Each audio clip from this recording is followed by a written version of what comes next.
Hi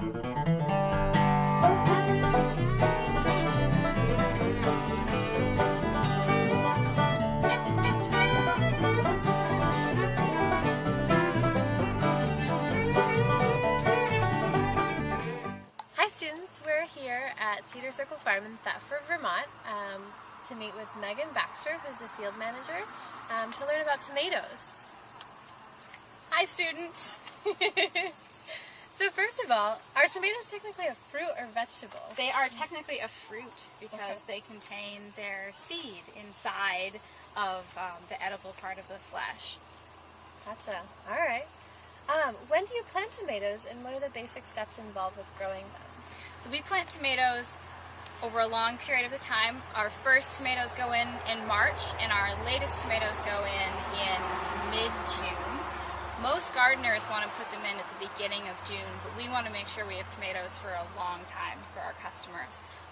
The tomatoes start as seeds that we start in our greenhouses. When the plants are about this big, we transplant them into a larger pot. We let them get even bigger in that pot, and then we plant them out either in a hoop house like these saladette tomatoes or out in the field.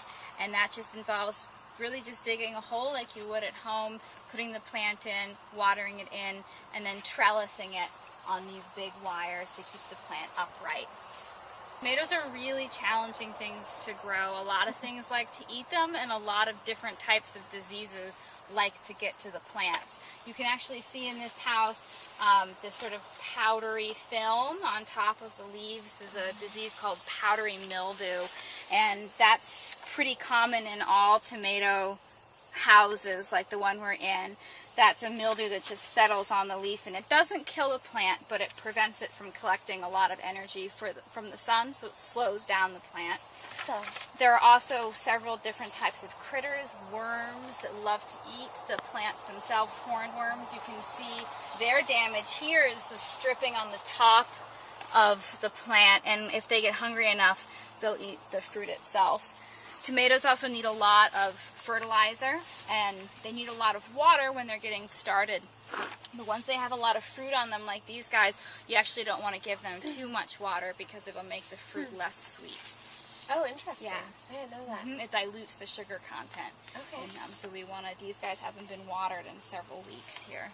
Wow. But they're still thriving. They're still very all green. At this size, so for everything you see above ground in a plant, a root system of a similar size exists underground. So for us, this guy probably is already reaching down into some sort of groundwater to get just enough to survive. Wow. Yeah. All right.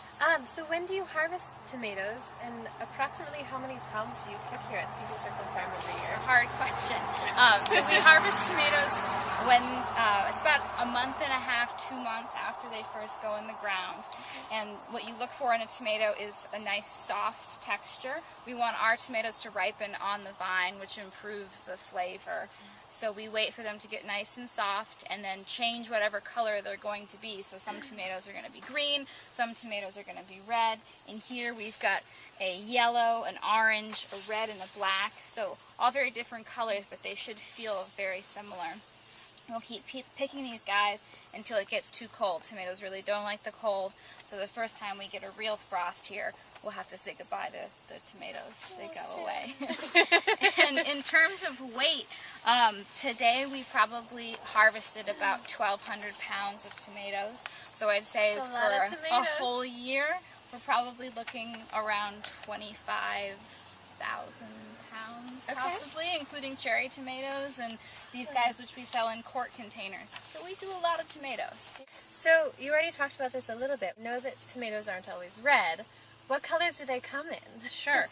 Tomatoes come in just about all colors of the rainbow, except for blue. So we've got, on the very dark end, we have black and brown or chocolate tomatoes that ripen into then purples, dark reds, a true red, rose-colored tomatoes, bright pinks. We've got yellows and orange, gold.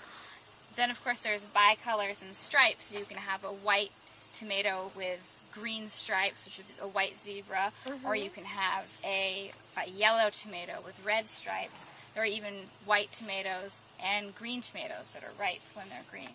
Well, thanks so much for talking with us today and helping us learn more about this juicy, flavorful fruit. And we'll look forward to kids coming to visit Cedar Circle Farm. They have educational tours and all sorts of school visits that you can participate in. So, thanks. Thank you. See you Bye-bye. next time. Bye.